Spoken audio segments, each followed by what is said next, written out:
என் அன்பு குழந்தையே, இதுவரை நீ சந்தித்த சிக்கல்களாலும் பட்ட வேதனைகளாலும் உருகுலைந்து போய்விட்டதாக வருத்தப்படுகின்றாய். ஆனால் இனிதான் நீ உருவெடுக்கப் போகின்றாய் என்பதை அறிவாயா கண்மணி? நீ பட்ட வேதனைகளையெல்லாம் நான் அறிவேன். ஆனால் இது இயற்கையே. நீ எந்த அளவிற்கு வாழ்வில் மிக உயர்ந்த இடத்தை அடைய விரும்புகின்றாயோ அந்த அளவிற்கு பலரின் அர்த்தமற்ற பேச்சுக்களையும் கஷ்டங்களையும் கடந்தாக வேண்டும் என்பதை மறவாதே. உன்னுடைய வளர்ச்சியின் மீது பொறாமை கொள்வதால் தான் விமர்சிக்கின்றார்கள். நீ எங்கே உயர்ந்து விடுவாயோ என்ற பயத்தினால்தான் உன்னை பற்றி புறம் பேசுகிறார்கள். வாழ்க்கையில் வென்று விடுவாயோ என்று வேதனைப்பட்டுதான் உன்னை ஒதுக்கி வைக்கிறார்கள். நீ நினைத்ததை அடைந்து விட்டால் அவர்கள் அவஸ்தைப்பட நேரிடுமே. அதனால் தான் அள்ளும் பகலும் உன்னை பற்றியும் உன்னுடைய வாழ்க்கையை பற்றியுமே நினைத்துக் கொண்டு அவர்கள் வாழ்க்கையினை துளைத்துக் கொண்டிருக்கிறார்கள். இவர்களுக்காகவா நீ பயப்படுகின்றாய்? இவர்களை நினைத்தா நீ வருத்தப்படுகின்றாய்? இவர்களின் பேச்சுக்காகவா உன்னுடைய வாழ்க்கையினை தொலைத்துக் கொண்டிருக்கின்றாய்? உதறிவிடு செல்லமே. இவர்களையும் இவர்களின் பேச்சையும் ஒதுக்கிவிடு. எத்தனையை நீ பார்க்க நேர்ந்தாலும் சற்று பொறுமையுடன் பொறுத்துக்கொள். நீ மட்டுமல்ல, நான் கூட என்னுடைய வாழ்வில் பல துன்பங்களை கடந்துதானே வந்திருக்கின்றேன். இதோ இப்பொழுதும் கூட சிலை வடிவில் என்னை செதுக்கும் போது எத்தனை வழிகளை நான் தாங்கி நிற்கின்றேன். உன்னுடைய வாழ்க்கைக்கும் வடிவம் கொடுக்கும் நேரம் இது. எனவே சில நாட்களுக்கு என்னை போல் துன்பப்பட நேரிடும். ஆனால் கவலைப்படாதே. இந்த துன்பத்திற்கு பிறகு நீ அந்த நிலவு பிரகாசிப்பதை போன்று நிச்சயம் பிரகாசிப்பாய். என்னுடைய சிலை வடிவத்தை அனைவரும் கை உயர்த்தி வணங்குவதை போன்று உன்னுடைய உயர்வையும் கண்டு வணங்குவார்கள். இப்போதும் கூறுகின்றேன், நீ உருக்குலைந்து போகவில்லை, உருவெடுக்கப் போகின்றாய். உன்னுடைய வாழ்க்கையை நான் செதுக்கிக் கொண்டிருக்கின்றேன். அழகிய சிற்பமாக நீ உருவெடுப்பாய். நீ இழந்த இடத்தை பிடிக்கும் நேரம் வந்து விட்டது. அதை நான் உனக்கு மீண்டும் நினைவுபடுத்துகின்றேன்.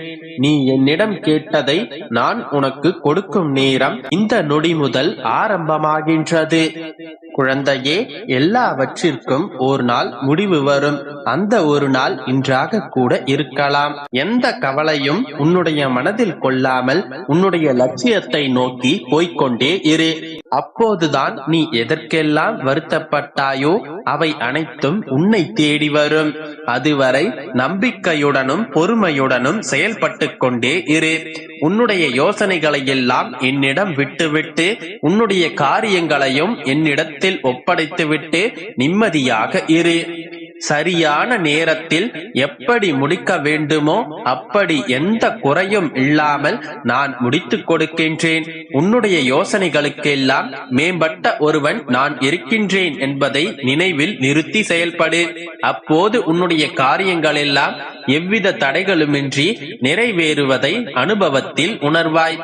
உன்னுடைய வருத்தங்கள் எல்லாம் வளமாகும் நாள் வந்தே விட்டது. வீண் கலக்கத்தை கைவிடு.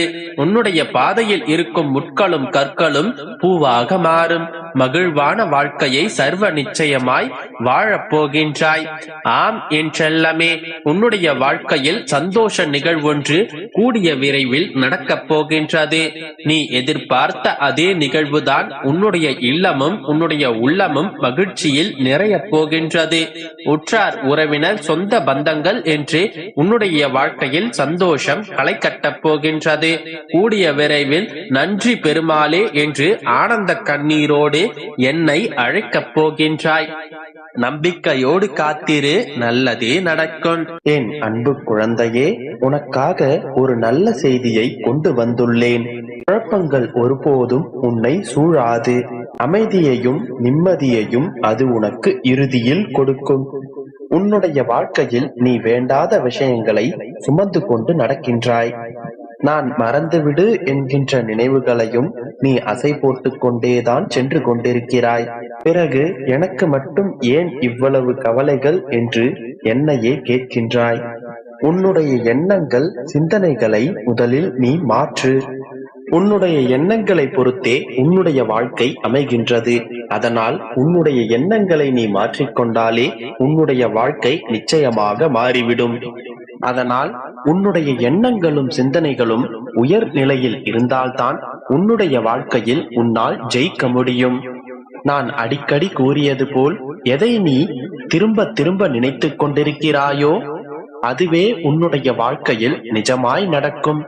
நம்முடைய எண்ணங்களும் சிந்தனைகளும் தான் நம்முடைய வாழ்க்கையை அடுத்த கட்டத்திற்கு எடுத்துச் செல்கின்றன. அதனால்தான் எந்த சூழ்நிலையிலும் உன்னுடைய வாழ்க்கையை நீ சகித்துக் கொள்ளாதே என்று நான் கூறிக்கொண்டே இருக்கின்றேன். எனக்கு என்ன நடக்கப் போகின்றது, இதன் பிறகு என்னுடைய வாழ்க்கையில் எதுவும் இல்லை என்பது போன்ற எதிர்மறையான எண்ணங்களையும் வார்த்தைகளையும் நீ உபயோகப்படுத்தாதே. இது போன்ற எதிர்மறையான சிந்தனைகளில் நீ மூழ்கிக் கொண்டிருந்தால் உன்னுடைய வாழ்க்கை எப்படி நேர்மறையானதாக மாறும் சொல்? இதுதான் நீ எதுவாக நினைக்கிறாயோ அதுவாகவே மாறிவிடுவாய் என்பதன் பொருளாகும். ஆகையால் உன்னுடைய வாழ்க்கையில் நீ நல்லதே நினைத்தால் நிச்சயமாக உன்னுடைய வாழ்க்கை நல்லதாகவே அமையும். நீ கெட்டதாகவும் எதிர்மறையானதாகவும் நினைத்து கொண்டே இருந்தால் உன்னால் எப்படி புது புது விஷயங்களை கற்றுக்கொள்ள முடியும்? புது புது விஷயங்களை செய்து பார்க்க முடியும்? எப்படி உன்னால் வாழ்க்கையில் முன்னேற முடியும்? அதற்கான சூழ்நிலை வந்தாலும் உன்னுடைய மனம் எதிர்மறையாக இது என்னால் முடியாது என்று தானே ஒதுக்கி தள்ளிவிட்டு செல்வாய். ஆகையால் எப்போதும் நேர்மறையாகவும் உற்சாகமாகவும் உன்னுடைய வாழ்க்கையில் இரு. எந்த சூழ்நிலையிலும் எந்த சந்தர்ப்பங்களிலும் எப்படிப்பட்ட சூழ்நிலையாக இருந்தாலும் சரி, அதில் உனக்கு என்ன வாய்ப்பு என்பதை பற்றியே யோசி. அப்போதுதான் உனக்கு எதிராக தோன்றும் வாய்ப்புகள் உன்னுடைய கண்களுக்கு புலப்படும். அதே போன்று உன்னுடைய வாழ்க்கையில் அடிக்கடி சவால்களை ஏற்றுக்கொள்ள பழகு. அப்படி செய்தால் மட்டுமே உன்னால் வெற்றி பெற முடியும். தோல்வியடைந்து விடுவோம் என்கின்ற பயத்தை தூக்கி குப்பையில் போடு. 10 முறை முயற்சித்தால் அதில் ஒரு முறை வெற்றி கிடைத்தாலே அது உனக்கு பெரும் வெற்றியாக அமையும். முதலில் அப்படித்தான் இருக்கும். பல தோல்விகளை சந்தித்த பின்னரே உன்னால் வெற்றி என்கின்ற கனியை அடைய முடியும். எடுத்த எடுப்பிலேயே நான் வெற்றி பெற வேண்டும் என்று யோசிப்பது தவறல்ல. ஆனால் ஒருவேளை அதில் தோற்றுவிட்டால் வாழ்க்கையே முடிந்துவிட்டது என்பதை போன்று நினைக்காதே. இந்த வாழ்க்கையில் எதை இழந்தாலும் அதோடு உன்னுடைய வாழ்க்கை முடிய போவதில்லை. இந்த உலகம் மிக பெரியது.